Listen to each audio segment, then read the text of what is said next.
afternoon ulit sa inyo.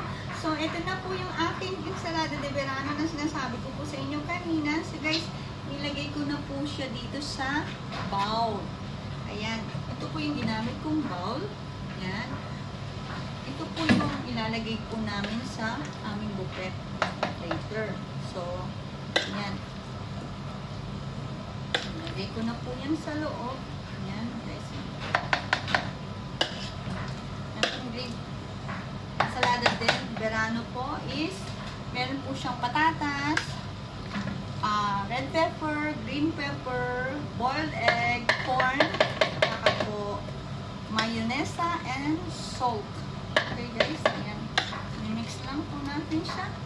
Then after that, ito na po yung ating ensalada. Bago ko po makalimutan po siya, nilagyan ko rin po siya ng olive na green. Color green. So ayan, lagay natin po siya sa ating bowl.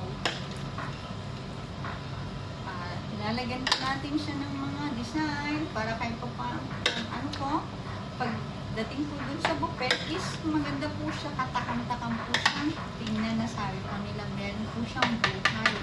Hindi po yung pag ganito na ilalagay na lang po natin. No, kailangan po natin siyang lagyan ng design.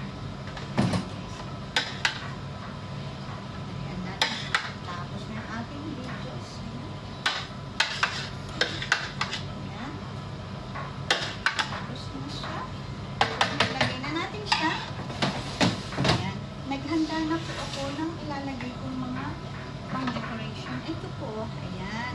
Yan po. Yan po ang aking isa-sidings ko dito sa aking bowl.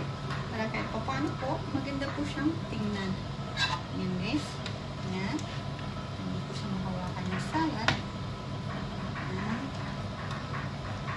Tingnan natin po ang outcome po nito. Talagang makikita nyo po yung outcome na talaga po maganda siya.